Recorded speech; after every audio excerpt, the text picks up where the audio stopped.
Blue means beauty, love, and unity.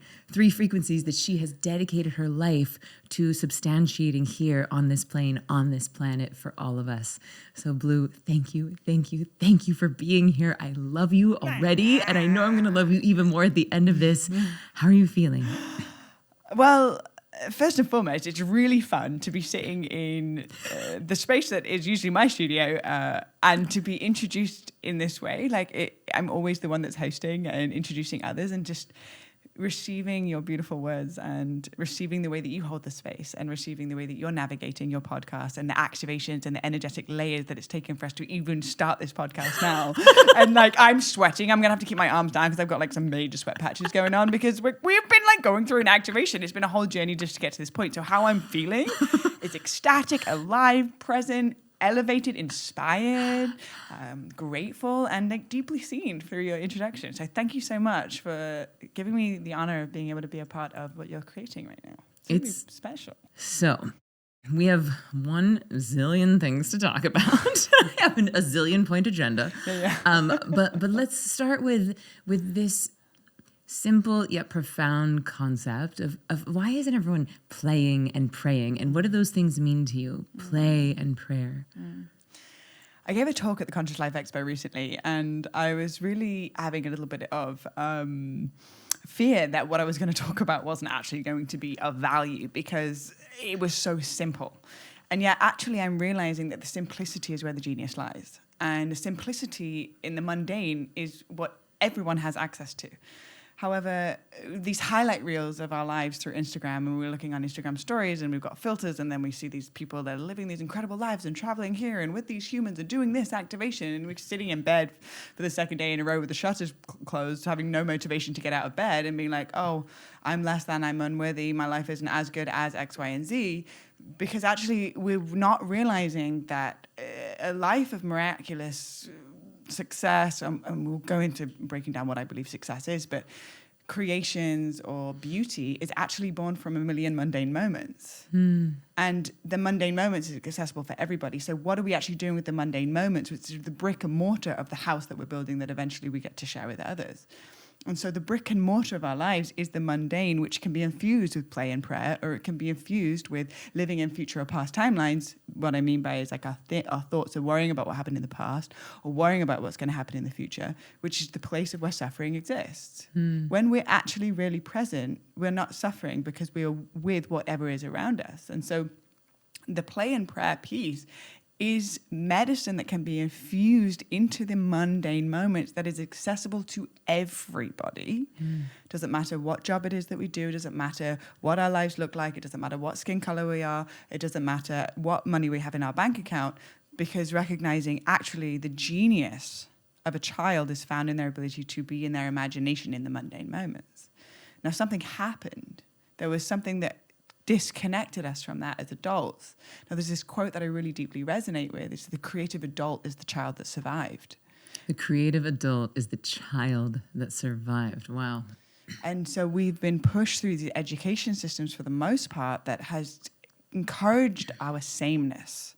We are graded from the same grading scale. We are not celebrated for our uniqueness being our power, but we're celebrated when we actually get a certain good grade based off of everybody else's grades also within the same test. Now, there is a diluting of our unique personal power within that process that actually gets us very disconnected from the pulse of what it actually means to be alive.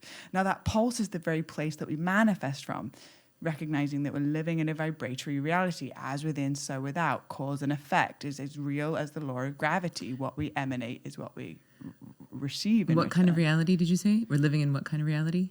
A vibrational reality. Vibrational. So if you were to look at, what I mean by that is if you were to look at a cell under a microscope, you would see actually it's not just stagnant. It's vibrating.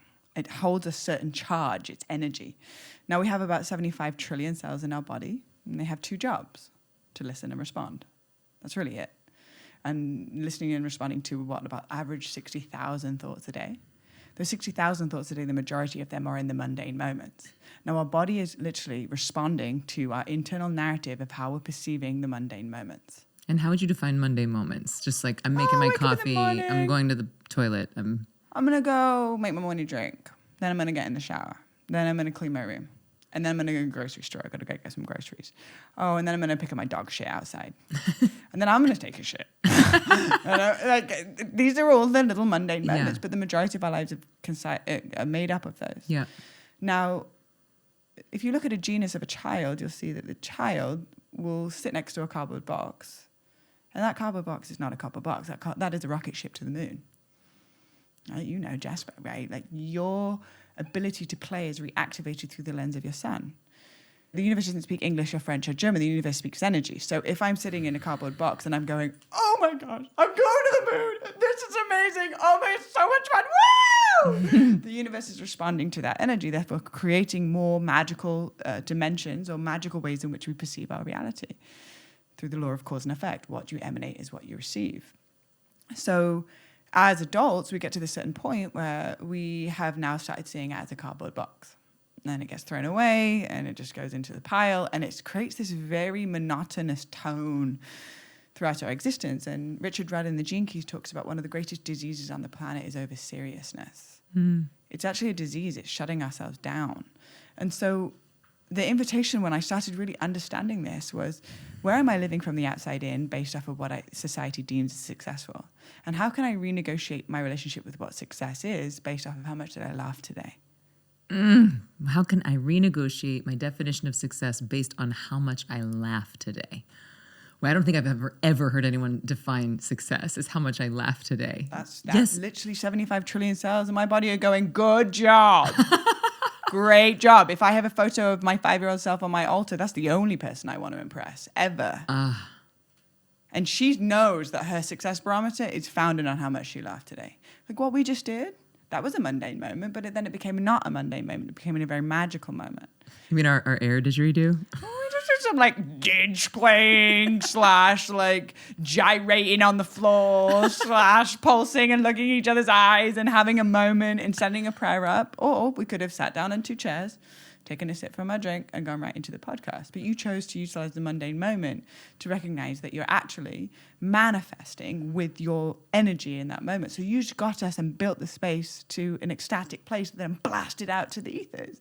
So that, of course, then will set the tone for this podcast.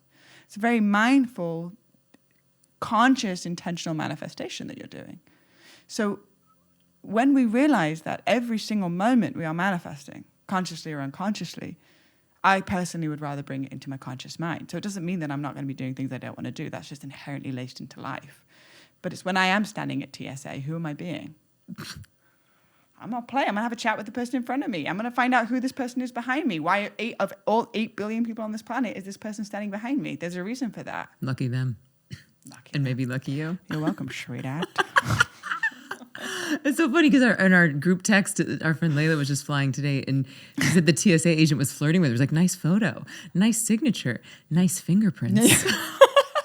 It's like, whoever complimented someone's fingerprints. But like the talk about making a mundane moment magical. And it etched into her consciousness that then led her to the group chat that then texted us. And individually, we're all in our rooms going, ha ha ha. Like, it got blasted out, but it was what we call a pattern interrupt. Mm-hmm. Mm-hmm. So, and how would you define the difference between manifestation and prayer? I don't think that there's too much of a difference in the sense of our attention and our intention placed on a same thing will create magic.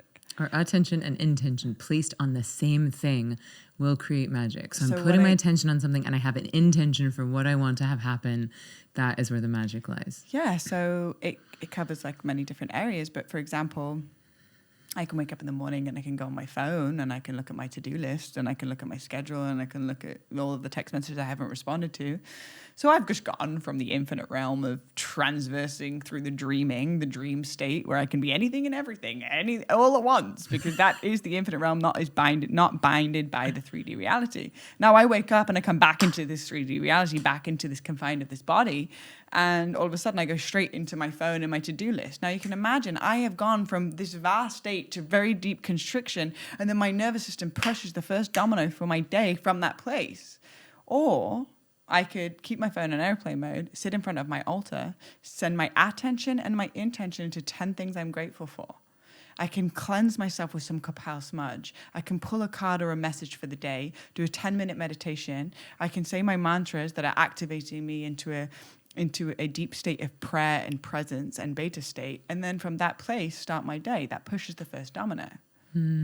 So attention and intention is our currency. Our attention is our spiritual currency. We are literally paying attention. Yeah, it's the most valuable thing we have. Our time and our attention, the most valuable things we have. So where are we spending them? On other people's Instagram reels or on the divine, on our dreams? And I can say that I'm not sitting here saying that I'm like doing it every single day. I'm not. I oscillate. I go back and forth. But what I have learn is the discernment of that enriches my spirit and that depletes it. And when I'm doing something that depletes my spirit, I know about it. I'm like, I don't feel good. I feel this existential dread when I open Instagram sometimes. I'm like, like it doesn't feel good. But becoming self-aware is not, I am an all enlightened and I have got it all figured out and I am perfect. Not at all. I'm just really self-aware of my own bullshit. Like I'm like, I'm doing that again.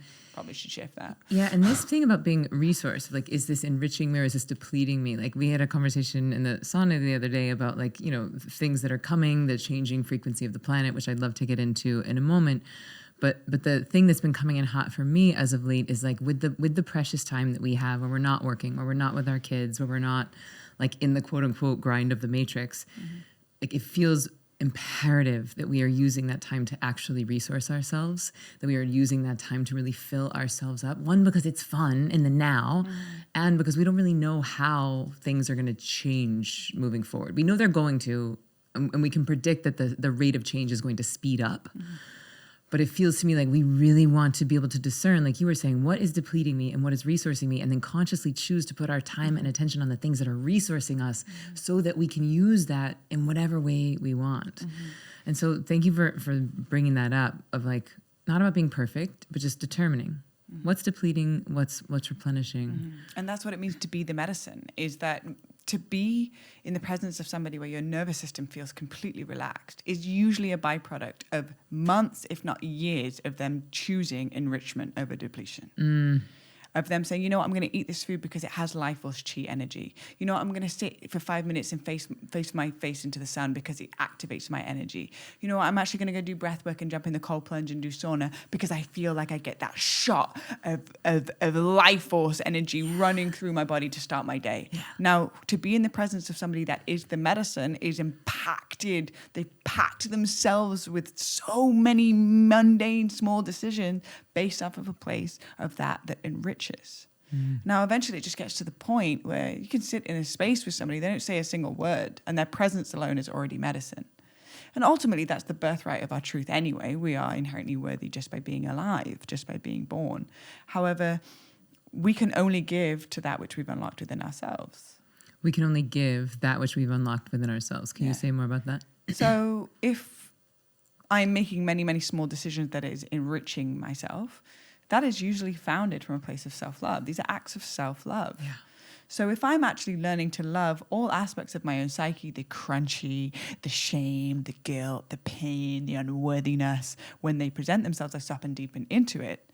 And then when I am creative and in love and connection and unity, I get to allow myself to trust that the most sacred thing is what is, and whatever is presenting itself, I will love this into wholeness.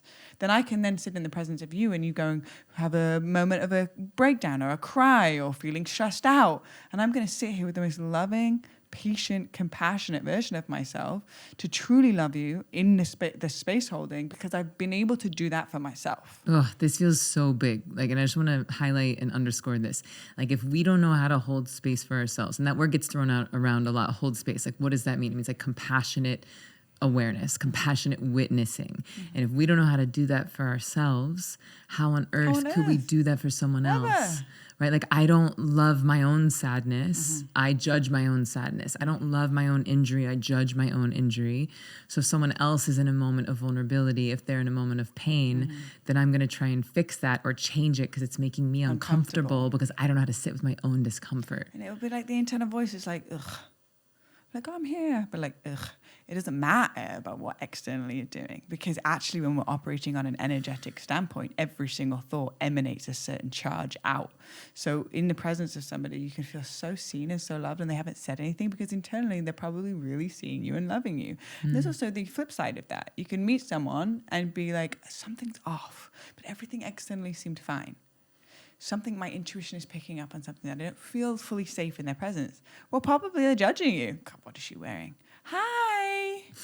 Acid in the eyes, honey on the lips. You can hear it in the tone of the voice. You can feel it. There's just like, I don't feel safe to unravel in the presence of this individual. So the greatest gift we can ever give anybody is learning to actually make peace with all the spectrum of our own emotions. And then who we be, it's not about doing anything. It's not about fixing anyone. It's not about giving feedback. It's not about coaching. It's about being a silent witness from a place of love. A silent witness from a place of love. So I want to go back to the cardboard box, right? So it's like, we as adults, it's like, oh, it's a cardboard box. It's a crystal. It's a thing of juice. It's a slipper, right? But my son Jasper, 4.5, you as the adult whose child survived can see that thing as really whatever your imagination can conceive. But I heard you tell a story about the first time you ever did psilocybin, the first time you ever did mushrooms. And you're coming from a life of, boarding school, professional athlete, working at a big time production company, more like quote unquote prestigious, very like disciplined background. And then your neighbor offers you this chance to do psilocybin or magic mushrooms. And you said, I saw the tree for what it actually was instead of what my preconceived notion of what a tree was. And I thought that was such a fascinating insight, because I think a lot of people who have not done any sort of psychedelics, a lot of people who have never really altered their state of consciousness through breathwork or medicine or even deep meditation have a fear that if I take something, it's going to alter my perception away from reality. Right? Like this 3D reality, this is fixed. And if I take something and I shift that, then I'm going to go into something that is not real and that is scary. And so what was fascinating to me is that when you saw those trees and you saw the way that they were breathing and the way they were interacting with each other, that to you felt more real than the sort of narrow lens through which you were perceiving a tree before. And that to me seems quite parallel and analogous to the cardboard box, right? Because like, sure, it could just be a shipping container, or you could turn it into a sled or a hat or a drum or a rocket ship. And so can you just sort of let us, like, I would love a window into that, because that moment, it did change your reality. Like, I think people who are scared they're going to do psychedelics one time and it changes their life forever, they're probably right to some degree. But I would love to hear you speak to like what feels more real and why in that medicine space or that imaginal space. So first and foremost, when I hear the word reality, whose reality? Right? There are 4 people in this room right now, and including 1 dog, and basically a human. And there are 4 different realities happening simultaneously. We're in the same room, experiencing the same podcast, but all 4 of us, depending on the lens of all of our past life experiences up until this point and the stories we're telling ourselves around what is, are experiencing a very different podcast. So it would be an injustice to this space for me to say, this is reality. Whose reality? There's 8 billion people on the planet. There's 8 billion different realities happening simultaneously. So there's that put into place. If somebody is saying this is the truth and the way and the only way done, like, well, that's actually narcissism. Like, that's quite concerning, problematic behavior. However, what I'm understanding as reality is that there's 2 different ways of perceiving reality from my experience. There's one through the head and one through the heart. The head will say, well, I learned in school that this is the tree trunk, and these are tree branches, and these are the leaves, and this is the way that the tree is. But my heart will perceive that this tree actually has roots, and under the roots there is a mycelial network that is connecting all of this earth together through a internet technology that is nature communicating with the tree is communicating with all the other trees, and the way that the sunlight is absorbed through the tree and the way that it creates this nutrients that is this beautiful cycle of reciprocity, and recognizing actually the trees are communicating and they are directly linked with us as beings, and they are here to teach us a deeper level of wisdom that is so far beyond our human consciousness to even grasp or comprehend. Now we have to get quiet enough to even be able to hear it, and therefore then falls into the category of she's a tree hugger. Well, I am. Check. Because it feels amazing to hug a tree. Try it out. Don't knock it till you tried it. 150-year-old grand oak tree. And I wrap my arms around that tree and instantly I feel grandfather medicine. And what I mean by that is like old, ancient wisdom keeper. And just be quiet enough to actually be able to hear what nature is saying. But this is the issue, I believe, on the planet, is we've stopped being able to actually hear. We're not hearing the repercussions of our actions. We're not hearing the repercussions of our consumerism. I don't think we want to. We don't want to. Ignorance is not bliss, because ignorance is actually continuing to just feed this very subtle and not so subtle harm of anxiety, which is the consequences of our actions that we're creating within this earth.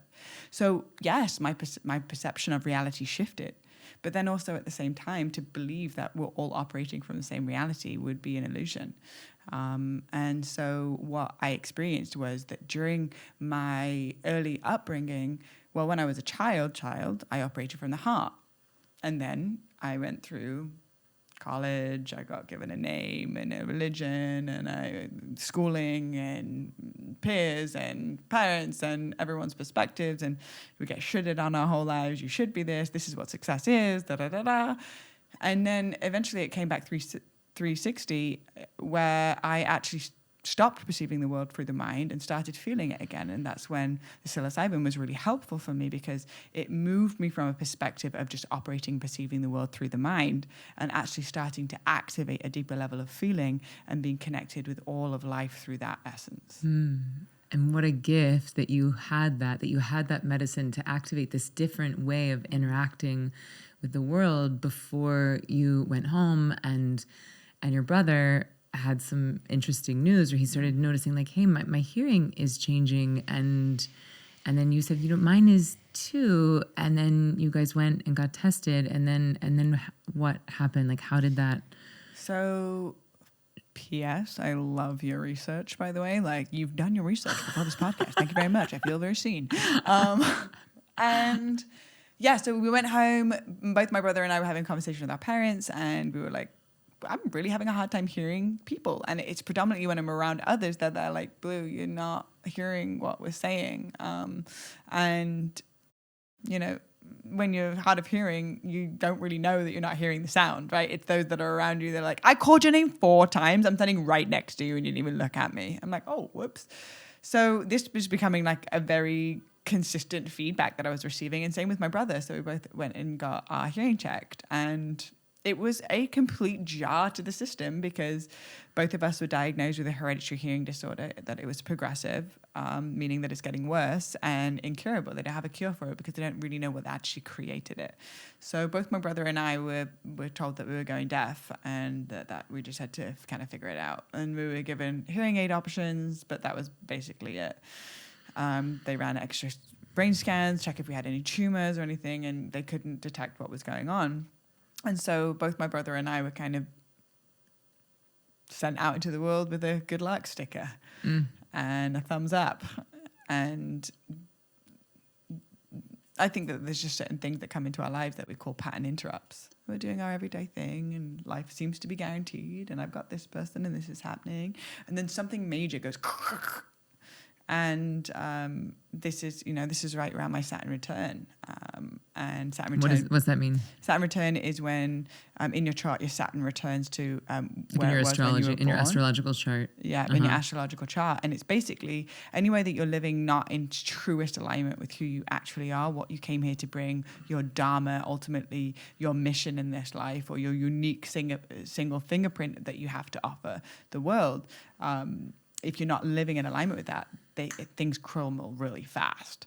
And also at the same time, if you are living in alignment, then things get activated really fast in that direction too. But basically, it's a massive reshift into, or that isn't serving, into that is actually here for you. So it could be relationships, it could be relationship with your body, it could be relationship with family, it could be relationship with finances, whatever it is that's not actually serving, that's taking you on a trajectory that's a couple of degrees away from what you're actually here to do, is going to bring you back into center. So you get this pattern interrupt at this time in life where like things need to fall away, things need to come into focus. And so how do you feel like that diagnosis, how did it shift you? How did it change you? And how did it impact your relationship with play and prayer? So I didn't see any play during that time. I was really, really sad. Like I started going out in I couldn't go out in group settings anymore. I was I was overtaken by social anxiety because you go into a space, not only already just being in a group space, people have social anxiety. I did talk the other day and I was like, who experiences social anxiety? 90% of the people just raised their hand in the space. So I was like, okay, cool. Let's let that breathe for a second. Everyone had to move through some level of anxiety to even come to this talk. And then on top of that, imagine walking into a space and everyone's talking and all you hear is, I literally was not picking up the beginning and the end of the words. And so what I was perceiving was like a puppet show. And the thing on top of that is that if somebody's lost a limb or they're blind, you know how to support them because you can clearly see that they have a disability. If someone's hard of hearing or they don't know what's going on in the space, it's very lonely because no one knows what's going on. Wow. So all of a sudden, now I'm in these social situations, and when I'm meeting people for the first time, it's all small talk. So I'm using every ounce of my energy just to perceive what they're saying to me when they're asking me small talk, which is actually kind of just noise anyway. Yeah, it's like draining. Talk about depleting. Draining. It's so exhausting. And so it just got to the point where I was like, I don't want to go out anymore. And I was working in Hollywood at the time. I was a producer for the Oscars and different award shows. And I was on headset, so a lot of my job was to coordinate people on the red carpet, and I had to be on cue. And I had to leave my job because I couldn't hear what was going on in the headset anymore. So not only was I diagnosed that I was going deaf, I also lost my job. I had no money. I was living on my own in Los Angeles. I didn't have a community. And I was so broke that I had to decide who was going to eat tonight, my dog or myself. And it was in that place of like real deep sadness was when the pattern interrupt cracked me from the foundation up. And what that did is I didn't feel that there was much beauty in my world at this point. And I was concerned around whether people would want to date me, that I would be able to do whatever it is that I wanted to do, which was to interview brilliant minds. I always wanted to do that. Would I be able to hear music? Would I ever be able to sing again? Like all of these things that were a guarantee were no longer a guarantee, and everything was in question. And not only was that, but I was also facing off with a steep loneliness and losing my job and having to go through a complete reshift of my identification. So that was when I actually started to create. So I just want to highlight this because I know earlier when we were talking about like play and why isn't everyone playing, and you said that you had been criticized of like, well, here you are, a white girl, you live in Los Angeles, and like it's easy for you to play. It's easy for you to play because you have the privilege of playing. Mm-hmm. And so like acknowledging the fact that there are people that are in like really life-threatening situations, really destitute situations, and yet at this moment in your life, you don't have money to pay rent. You don't know if you're gonna be able to feed yourself or your dog. Mm-hmm. You've just been diagnosed with a disability. You've left your job. You've had to leave your job because you cannot do it, because you literally can't hear. Mm-hmm. You can't go out in group settings. You have this isolating sort of prison. Like everything is in question. And yet you chose to create. Mm. Because I needed to make beauty in the world. I couldn't see it. And I knew that when I created, I would drift into a timeless state that I was no longer thinking about what was going wrong. And I was just creating. And the more I created, the more beauty that came out of me. And the more I was reminded that there is something beautiful about me. There is something in here. And art saved my life in a sense. Mm. And I didn't create because I had to. I created because it was just medicine for me in that moment, which then just ended up through a series of synchronicities, profound synchronicities, that ensured that somebody wanted to buy this drawing, and it was literally like pencil sketches of their kids for $50 a pop, but it was enough for me to just make my rent and just figure out the next step in front of me.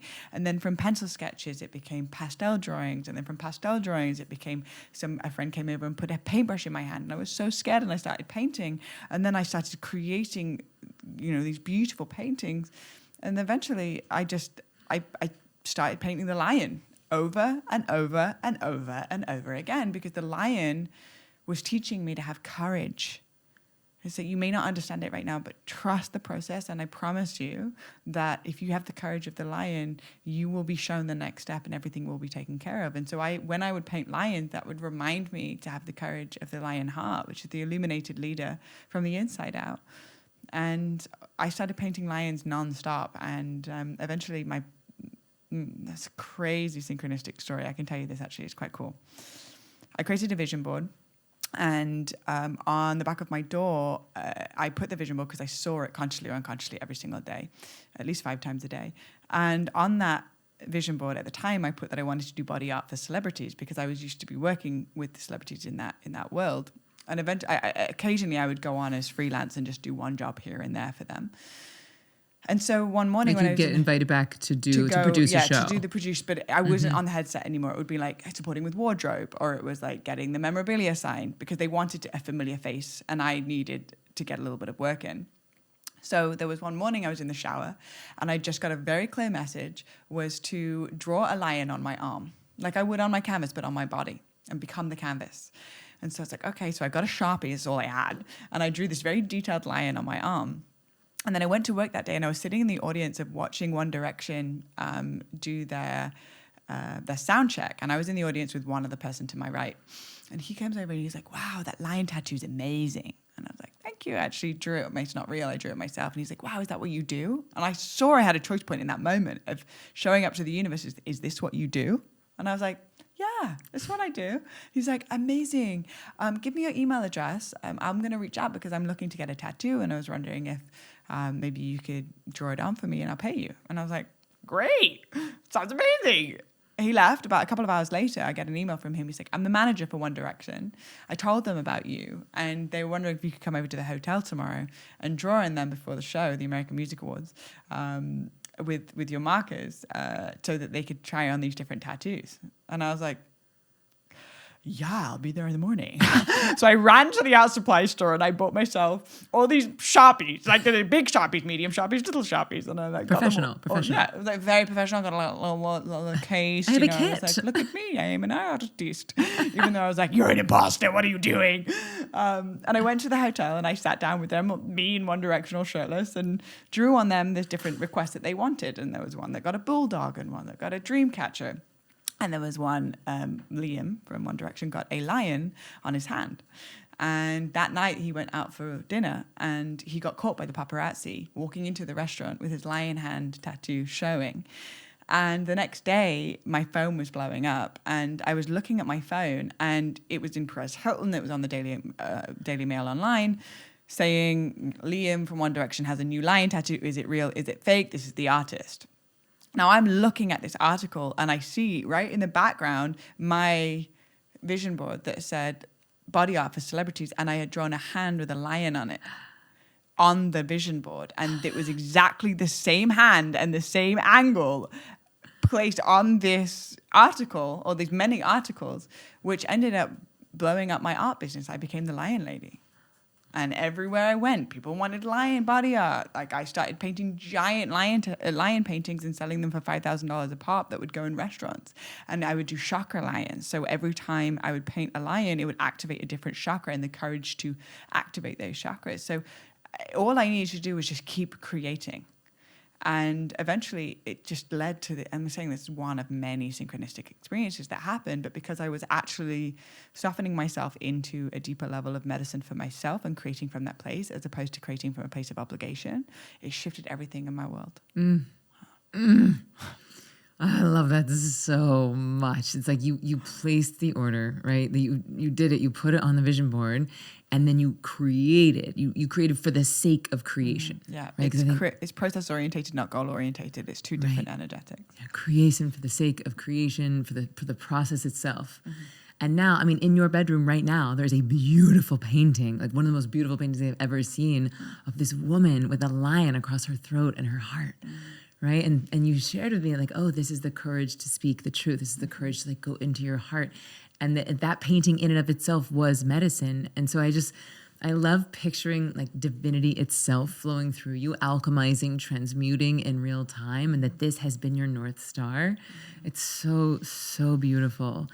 So how does that, like creating art, like I see how creativity like helped to save your life and creating helped to save your life. But when did play come into the picture? And when did you start thinking like, well, why isn't everyone playing more? And how did you go from like what seemingly was probably one of the darkest times in your life to a place where you could play in the mundane moments?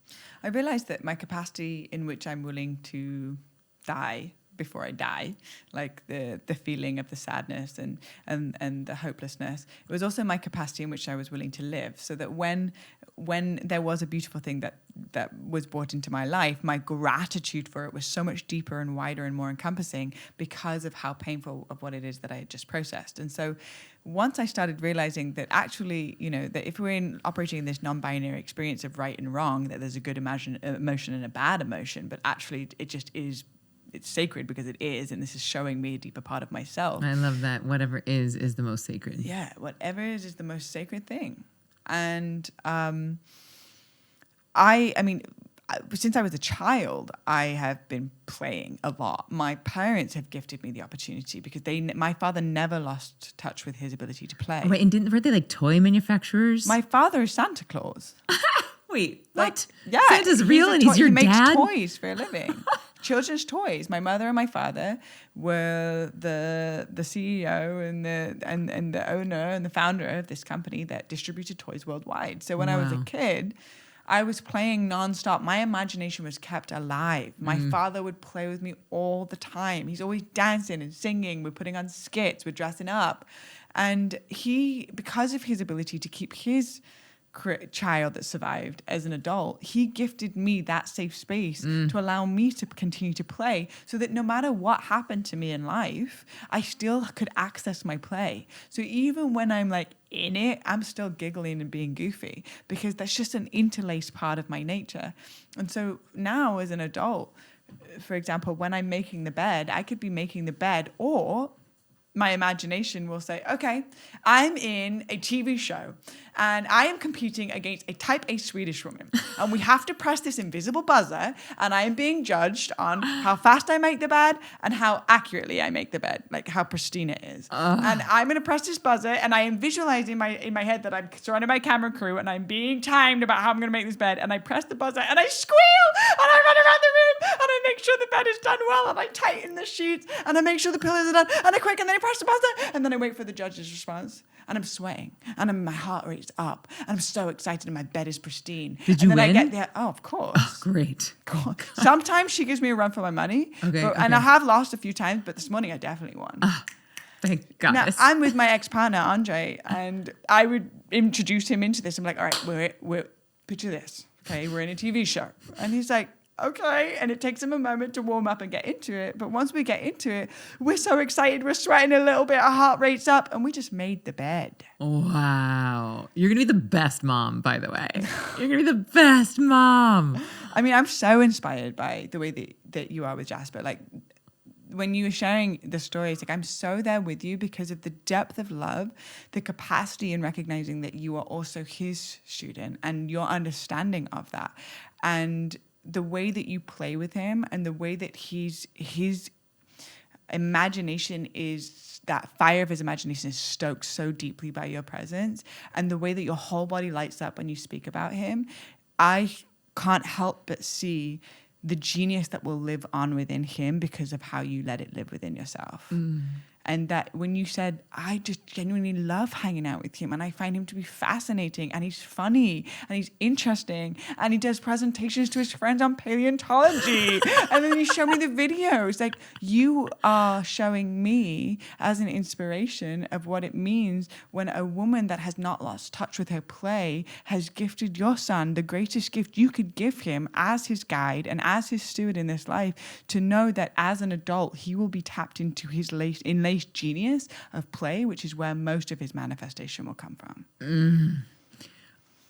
First of all, thank you. Thank you for seeing that. There's like tears in my eyes right now. It's the greatest honor of my life, is to mother this amazing human and to be his student.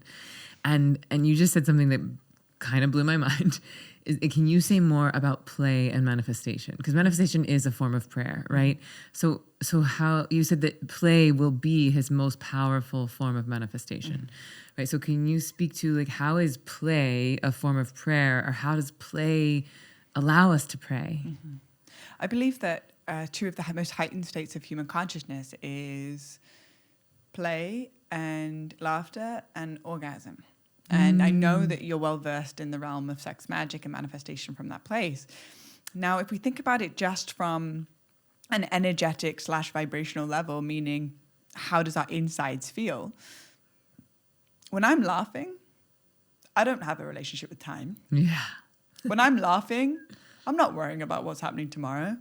When I'm laughing, I'm not worrying about what I did in the past or that I haven't forgiven myself for X, Y, and Z. When I'm laughing, I am dropped so deeply into the present moment, I don't want to be anywhere else. Mm-hmm. And that's why I said that my success barometer is gauged on how much did I laugh today.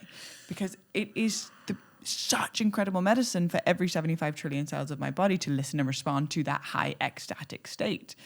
And so if I can infuse the mundane moments with an opportunity, for example, a mundane moment, I got to go get groceries. I'm in the parking lot.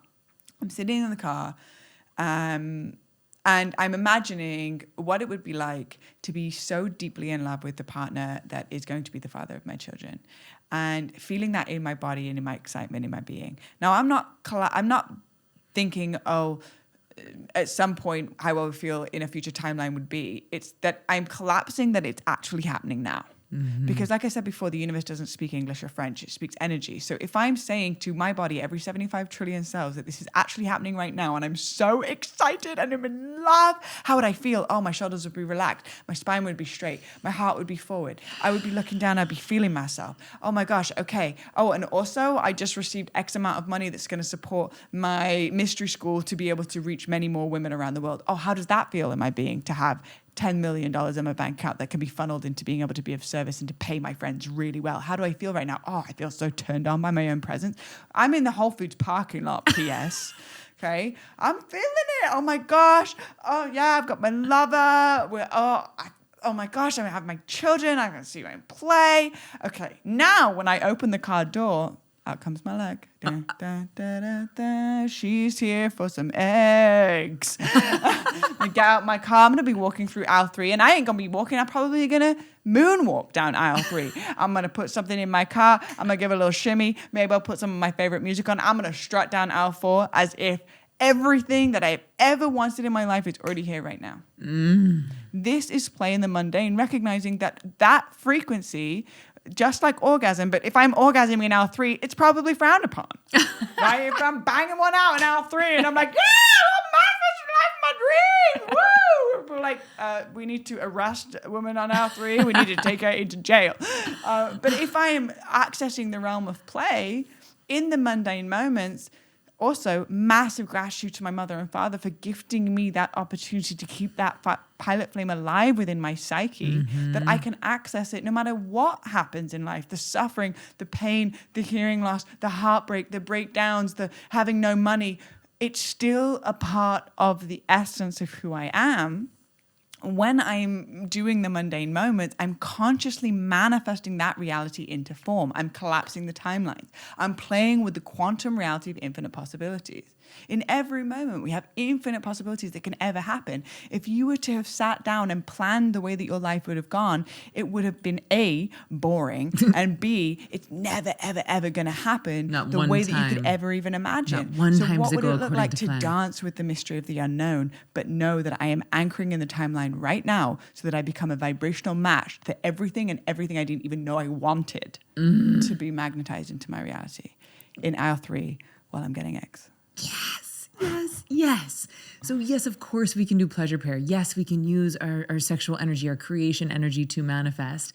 And in all of the other 23 and a half hours of the day where perhaps orgasm is not available to us or would be inappropriate to do that, we can play.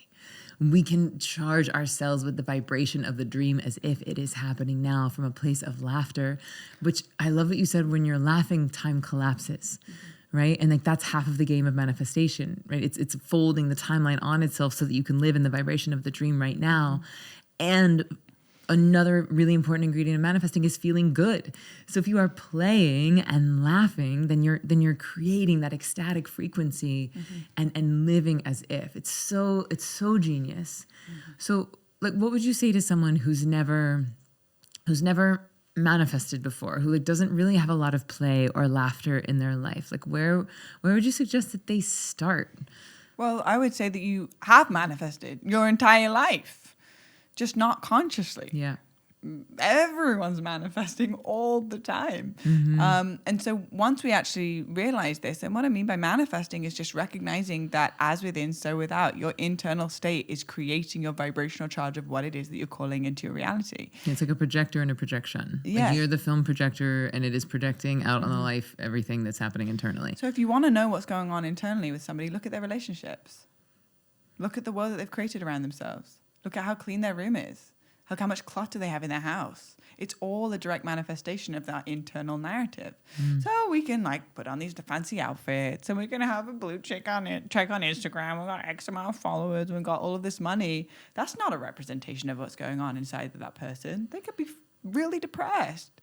They could be really having a challenging time. They could have had many strained relationships. This is really what we want to actually get beyond, is this illusion of like my worth is placed in something outside of myself. No, my beauty is born from how much I love people, period. That means it's available to everybody.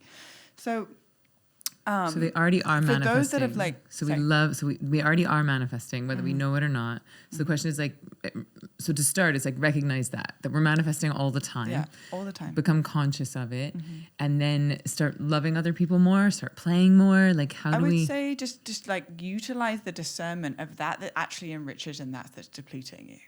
Okay, what's making me feel more full, more whole? What's making me feel more empty? So, for example, who am I following on Instagram? I go on this person's page. Whenever I'm there, I feel like a little bit shit. I feel like I'm not doing something X, Y, and Z. I feel this experience. Or when I listen to this news, my energy feels really low. When I'm tuned into watching television, I feel this existential dread about being human. Okay, this is an opportunity to navigate. You know what? Actually, turn off the TV then. What would it look like to take your shoes off and go outside? Oh, now I feel much better. My nervous system feels so much more grounded. Okay, cool. You're manifesting a future reality in which you want to live in that moment when your nervous system is relaxed, when your feet are in the earth, because you had the discernment of that's enriching and that's depleting. Now, again, millions of small decisions are what creates the legacy of our lives. So it's about coming down to the simple moments. What are you doing from the moment you're waking up? How does it feel when you look in your room and your bed's not made? How does it feel when you sit in front of a sacred space that could literally just be in front of a candle and just say 10 things you're grateful for to start your day? It takes 10 seconds. You know, we have children, you know, maybe there's like instantly as soon as we wake up, like if there's chaos happening in the house. There is an opportunity while we're brushing our teeth to finish brushing our teeth and say thank you 10 times over. You know, thank you for the roof over my head. Thank you for the food in my fridge. When you're focusing on things that you're grateful for, you're only going to call in more things to be grateful for. That's it. And so if you want to see more peace, be more peaceful, right? It's just like it's as within, so without. And so if we're just recognizing that we're always manifesting, and in the in-between moments we have an opportunity to ask ourselves, is this actually enriching me or is this depleting me? And then from that discernment, continuing to eliminate that is depleting and start to create more of a reality that is enriching. It's just one moment at a time. You don't need to see the whole journey in front of you, just 15 feet in front of you, but making conscious decisions that's actually raising your energy or raising your frequency, and over a consistent series of a couple of weeks, watch your whole life change. It seems so simple. And so that feels clear, like depleting versus enriching. But like that I think I could do and still not play or pray, right? Like now I feel resourced. Are you saying like from that place, then I can play, then I can pray? What if people are like, well, I'm not funny or I'm not creative? Like I wouldn't think of like a Swedish TV show to compete with a Swedish woman on making my bed. Like I wonder, like how would you help people to start to infuse more like creativity, play, games into those everyday moments, like from that place of resource, right? Like I've started to take away the depleting things. I've started to add in more enriching things. And now how do we move into more play? So my question for anyone listening would be, what were you doing at 5 years old before the world told you who you were supposed to be? So for me, I was painting. I was putting on skits for my family, putting on ridiculous outfits and putting on like silly accents and playing this skit. Or I would dance with my dad, or I'd make up dances with my sisters. This is what I was doing when I was younger. And then I went into, well, you have to choose a major, and this is what it's supposed to be, and catapulted into the world of over seriousness, and then believing that my success comes from something outside of myself. and constantly being in this consumerism chasing experience, which dampened down that 5-year-old self that just loved to sing.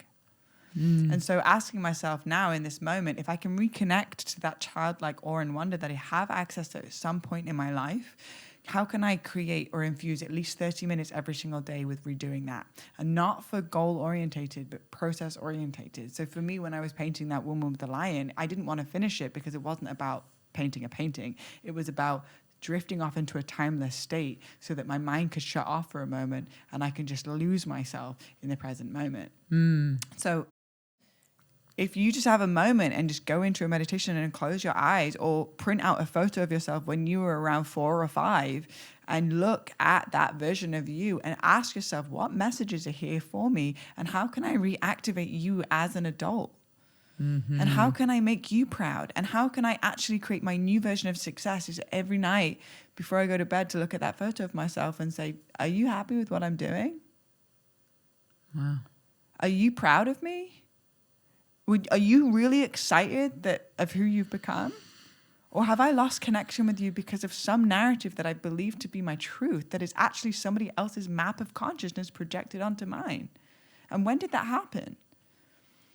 Because when I connect with that photo of that child version of myself, I now sit in the kitchen with my sisters. It happened the other night. We're having a conversation. We're just having like a mundane chat. And then I was like, we should do an egg and spoon race. Because when I was 6, I did egg and spoon races, and that was really fun. So we hard-boiled an egg, and we set up an assault course in the kitchen, and we set up a timer, and all 3 of us had to get to a certain time, and we were all competing against each other, and we were laughing and giggling and screaming and sweating, and our heart rates were raised. And Mia turned to me, and she said, this is one of the funnest nights I've ever had. Ever. Now, this woman's traveled all over the world. She stayed in luxurious places. She's hosted retreats. We were just having a chat in the kitchen, but it turned into a really fun side-splitting laughter because I had reconnected that morning with my childlike self, and she said, I love egg and spoon races. And so it infused that play and that fun back in. But all of us, for the most part, this is the general brushstroke, but there was a time when we were playing as kids. Yeah, that feels like such a beautiful, clear way in. Because like for you, you were playing games with toys and painting and singing. Someone at 5 years old might have been dreaming of being an astronaut or going to space, or someone might have been a paleontologist like my son, or, maybe really into drawing. I think that is a beautiful way to just reconnect with your soul, your essence, your spirit, and know that there's no right way to play. There's no right way, but it's just like, what's the purity of your soul want to be reminded of? Exactly. Yeah. And then going to those playful, ecstatic states actually is a tool for prayer or manifestation, because then we're in that timeless, joyous, full present state. And that's like the fertile ground to put our attention and intention out into the universe. Exactly. Whoa. And children are geniuses. They are activated in their genius. And, we have children that come through into the world, and then we think, well, because I'm the parent, then I have to project my map of consciousness of a right and wrong way of doing this thing called life. But actually, they are here to teach us to reconnect to our genius that lies latent within our being. But there's a pilot flame that's almost kind of just flickering and almost going out, and can be reactivated through us seeing life again through the mystery and the mysticism and the magnetism and the magnitude of the way that a child perceives reality. And that's what I see within you when you talk about Jasper. Like, you get into his lens of the way that he perceives the world. And then you have this activation of this childlike awe and wonder in your presence, even when you're not with him. Yeah, and I would offer to anyone who is a parent, because I feel like so many people use that as like a martyrdom of like, well, I can't do emotional alchemy work. I can't do emotional clearing because I have a child. I can't do pleasure prayer because I have a kid. I can't play because I have a kid. And so I just want to highlight that actually, if you become their apprentice, that it's built in, that like when he's having temper tantrums, rather than like me feeling like, oh, I need to stifle his emotion, or I need to control his emotion, or I have to regulate myself so that I don't feel uncomfortable with his discomfort. Like, what if instead, and there's actually a school of parenting now, it's like you get on the floor with them and you rage with them. And then it's like, use the opportunity to yell and punch and scream, not at them, but in the frequency with them, so they don't feel alone, so they feel held in it and seen in it and matched in it. And then you personally are getting your own, like as Regina would call it, swamping out, you know? Or if they're like running around the house and like making you crazy, what if instead you started running around the house and dancing and like letting that repressed creativity out? And then the playfulness is built in, right? Like they're in this state of awe and wonder, so you can join in their frequency and apprentice them. So thank you for that beautiful, beautiful lens. I would love to hear more about like your more recent work, like your decades now of working with different plant medicines, how they've shaped your consciousness, and I know they're mysteries for a reason, but can you give us a window into the types of mysteries that people are learning from you? What are you teaching in Fluorescence in your mystery school?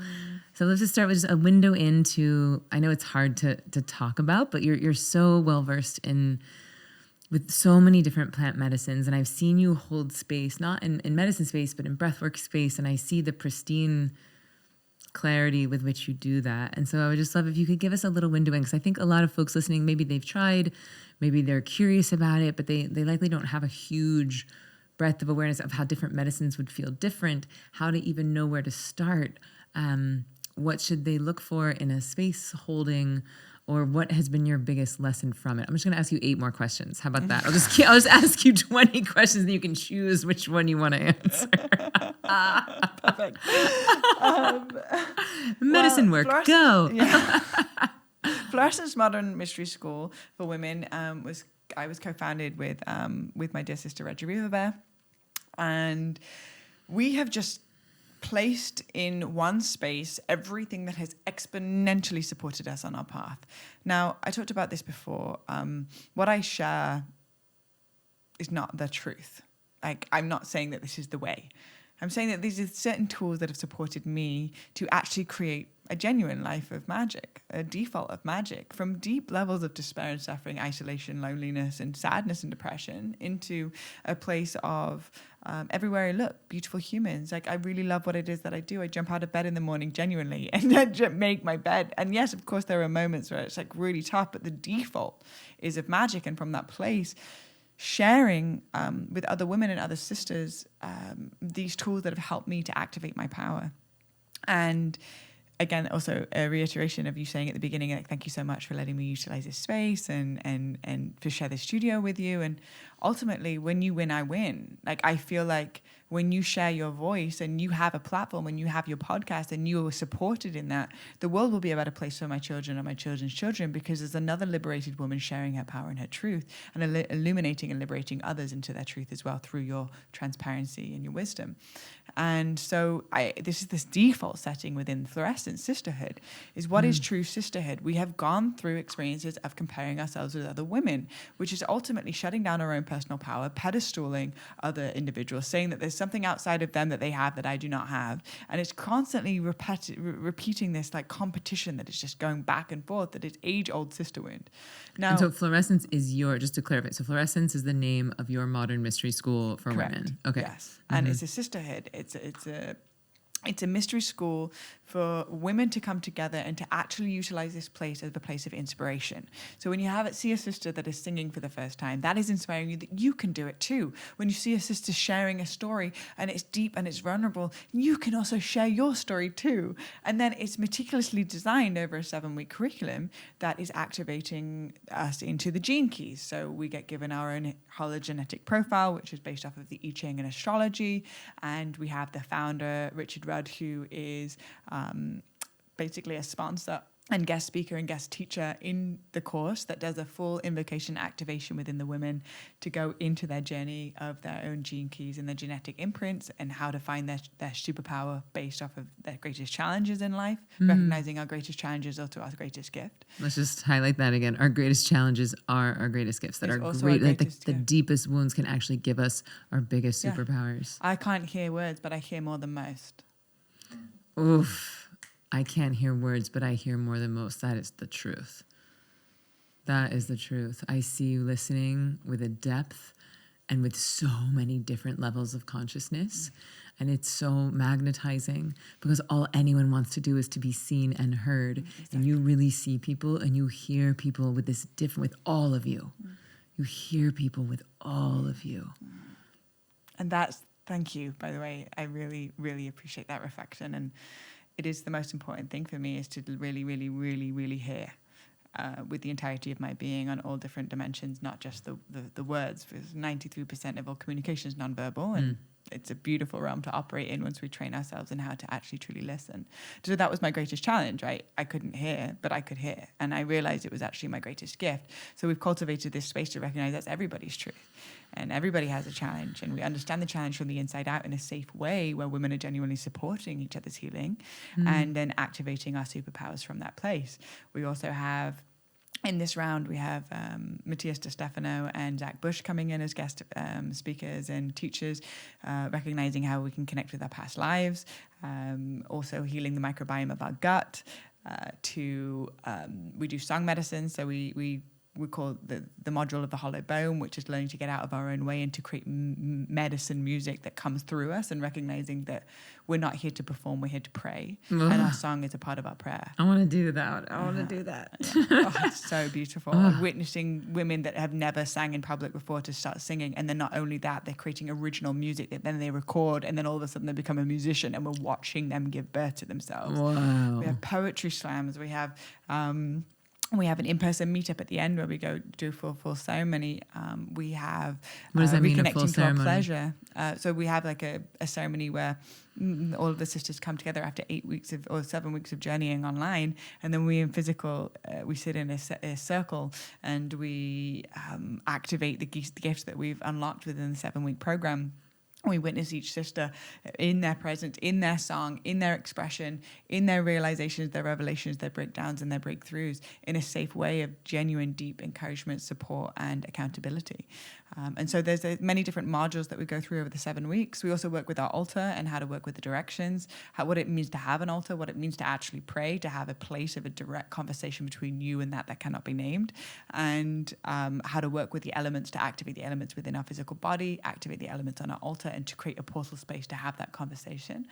And then after that, once we do the first round and we get the foundation key pieces in place, then the second level of that is where we go out to Peru, and we take the women to work with plant medicines with the indigenous teachers that we've created a deep reciprocity and relationship with, in a safe passage, in a safe way, held in sisterhood with the tools. Because if we're going to sit with plant medicine, we don't have any tools. We're just like, oh, I felt a call to go sit with ayahuasca, but I don't know how to meditate, or I don't know how to pray, or I don't have any relationship to integration, or I don't have any accountability. It actually can be very dangerous. And so it's really important that these foundational pieces are locked in, so that you have all these tools in your tool belt and you can pull on them whenever you need.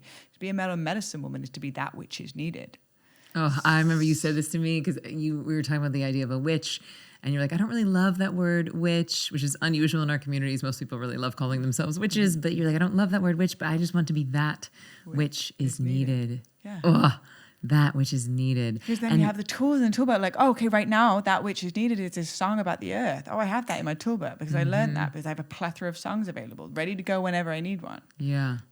That which is needed right now is more of a grounded masculine energy because of my relationship with the earth element. And now I know how to take care of my taxes in a sacred ceremonial way. Or I know how to clean my room and finish my to-do list. Can that be your next course, doing your taxes in a sacred ceremonial way with Blue? It's part of it. It's a part of it. How do we bring ceremony to every aspect of our lives? And how do we do the things we don't want to do with 200%? Yeah, just like one click more pleasure, one click more joy. Yes. And so thank you so much for creating that container where people are equipped with meditation, integration, prayer before you blast them open with plant medicine. Because you're right. So many people are just like 9 to 5, have never done therapy, have never done meditation, don't understand the concept of devotion or prayer. And then they're blasting themselves open with these medicines. And it's they might have a good experience. They might have a traumatic experience, but either way, it's like, hard to integrate that back into life. So thank you. So 2 questions. Why just women? And 2, why men teachers for a female container? So why just women is that a lot of my code, specifically with Reggie and myself, we met in an online women's sister circle. There is a specific noticeable difference when women are in just with women. There is a safety that they feel that allows them to unlock and unravel in a deeper way. And a lot of what we're talking about is like also recognizing the power of what it means to have a yoni, to be a bearer of the Stargate Enterprise between Yoni, one dimension and the aka next. pussy, A pussy, aka vulva, vagina, vulva, yeah, whatever. But to recognize that it is a Stargate Enterprise from one dimension to the next. Wait, okay, hold please. So I call it hoo-ha. There's so many words for this. Yoni, hoo-ha, pussy. But that this could be a Stargate Enterprise from one dimension to the next. Is that what you said? The non-physical realm to the physical realm. Right, like that through which every human has been birthed. Every single person on this planet came through one of those. What would it look like if the women that are actually bearing children become so self-aware that they're no longer projecting their past trauma, pain, or hurt onto the child, therefore setting that child up to be able to live a free-thinking life? When you have so many free-thinking children, you have a very difficult generation to control. What would it look like to empower the mothers of the children? And the importance of that work. And it's not saying that men or women, that the future is female. I don't agree with that. I think the future is integrated. But there has to be a reclamation of the balance for the next generation to be free-thinking individuals. And the reason why we have men facilitators come in, because they are anchoring in the divine masculine code. They are embodiment of divine masculine. They have integrated their feminine and their masculine aspects within their own psyche. They've activated this awakened point, which has created a massive body of work that has shifted the evolution of consciousness as we know it. And these are leading edges of their craft, walking the walk in a deep level of integrity. And so for the first time ever, we have 3 masters coming in and teaching that are pinnacles of the divine masculine, so that we can actually re-regulate the women's nervous systems to what it actually means to be in the presence of the divine masculine. Creates a new reference point. So it's very healthy for the women to witness men show up as their teachers and their guides and their protectors, but also recognizing that we have cultivated a space for women to feel safe and protected so that they can completely unravel in their sacred shit, so their greatest gift can be born from their challenge. What's sacred shit? Sacred shit. My jealousy, my unworthiness, me feeling like, how could anybody love that side of me? I'm so disgusting. What would it look like to be witnessed in that and loved for it too? Yeah. To be witnessed in our sacred shit is one of the greatest gifts we could be ever given, if we're being witnessed from a place of complete unconditional love and eyes through the beloved that holds no judgment to what is coming out right now, so that I can actually refine what is left once the fire burns everything to the ground. We take that ash, we put it on our third eye, we move forward with our drums and our peace paint as sisters, with our titties out, moving forward for a beautiful world that our hearts know is possible. Yeah, to the more beautiful world our hearts know is possible. One filled with play, one filled with prayer, one filled with people reclaiming their power and being seen and witnessed in the sacred shit that we all share, that is unifying for all of us. Wow, Blue, I love you so much. It's true, my prayer was answered. I already loved you, but I knew I would love you even more, and it is true. I'm so grateful for this time with you. I'm so grateful for your lifetime of dedication to little Blue, to playfulness, to creativity, and to manifesting not only for yourself, but for this more beautiful world that we're all going to birth together. Is there anything else that you would love to share? Anything you would love to leave with folks, or anything you wish that I had asked, like a preview into where you think the world is going and how we can prepare for that, or anything else? Well, I don't feel like there's anything that I wish you had asked. I think you've conducted this interview beautifully, and you've definitely done your research, and you've also been super present, and you've combined the masculine and the feminine, which is the structure and the study, while also a deep level of listening and what's most alive, and you've asked really piercing questions that allow me to feel seen. And so I just want to say, like, good job. I'm giving myself so many gold stars right now. I love so gold many stars. gold stars. You are covered in gold stars. Great. And the direction that I believe that we're moving in, I believe that we are moving in societal decline around systems of control. And we're already seeing this. It's completely crumbling in every direction that we're looking at. And also at the same time, anything that's built from a place of win-lose/control. Win or lose, zero sum. So I win, I get all this money, but you're losing because you're actually just like living to pay rent and caught up in this whole system that is actually not serving you and is creating you to be sick and is continuing to feed division. It's a win-lose situation. A lot of our societal constructs are built from win-lose situation. It's actually making us very sick and very divided. So this isn't working because we're evolving as a species. And in 2027, we're going to go through a massive evolution of shift of consciousness.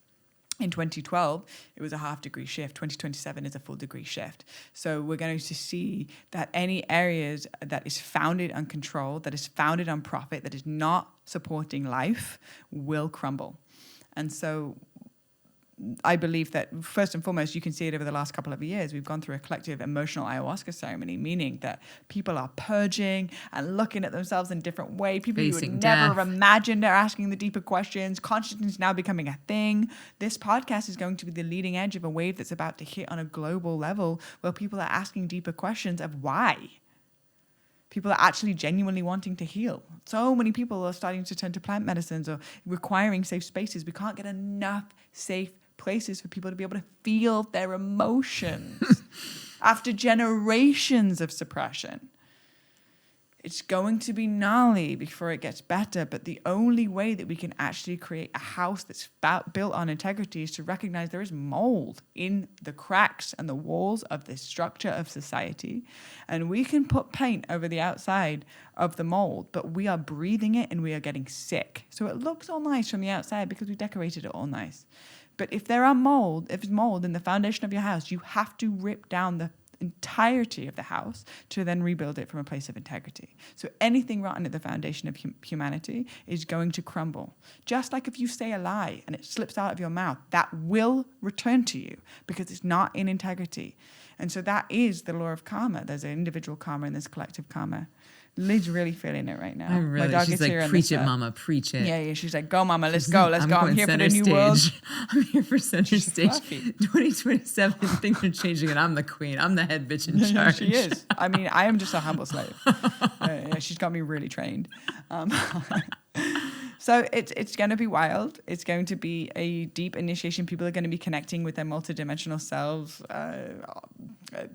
They're going to be connecting with alien life force, different planets and communication, different dimensions. I mean, it's going to get real trippy.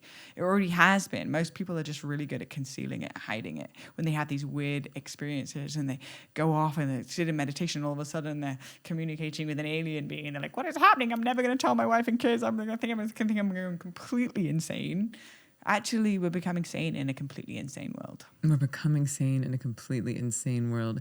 And it feels like as things start to change, as the systems of control start to crumble, that can be obviously very fear-inducing. And yet, if we have been resourcing ourselves, if we've been asking the question of like, what is nourishing versus what is depleting, if we are finding play inside of the mundane, I really think that those muscles will serve us as we move through what we know for sure is change. We don't know what kind, we don't know how fast, we don't know what, but that feels true of like the systems of control will crumble. And I love that analogy of just because you put pretty paint on the walls does not mean that they are not filled with toxic mold. And so if we want a sustainable house, we're going to have to destroy some things. But good news, creation comes right behind destruction. Exactly. You see a forest fire and all of it looks like pure apocalyptic destruction, but then the ashes from the actual fire creates the really fertile soil for new growth to be born. It's all part of the cycle. We're cyclic beings. We also operate in cycles with the seasons.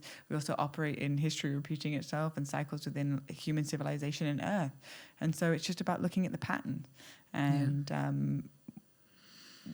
we can feel it everywhere we look, everywhere we go. We're having these deeper conversations. Everybody that's tuning into this podcast, that's got to this point in the podcast, there's going to be a deep level of resonance that hits within the core of their being. It's a remembrance that's always been within them since the moment they were born. And right now, we're just peeling back the layers of the illusion that we've ever been told that is not actually truth. And to start to learn to navigate this world based off of how does it feel in your body, not how does it land in your mind. How does it feel in your body, not how does it land in your mind? Well, Blue, everything you've said has just felt so true in my body. It's felt so activating in my body. So again, thank you. Thank you for your brilliance, for your beauty, for your love, for the unity that you create in the world. You truly do embody your namesake. So I love you. All right, sweet friends, thank you for going on this wild, beautiful ride with us. Thank you for joining me for Why Isn't Everyone Doing This? Why isn't everyone playing and praying? If you enjoyed this, I would invite you to follow, and I want you to know that obviously, this woman has so much to teach. She has so much to share. We could talk for 8 more hours, and she's very kindly offered to do a special bonus teaching, like a master class on how do we actually play? How do we start to infuse more play, more prayer into our lives? So we have teachers like Blue, like Layla Martin, like Aubrey Marcus. If you're interested in these deeper teachings that we couldn't fit inside of the podcast, you can go to zivameditation.com/whythis for the, let's call it the VIP after party. But I love you so, so much. I look forward to seeing you on the next episode. And thank you for giving us your most valuable thing, which is your time and your attention.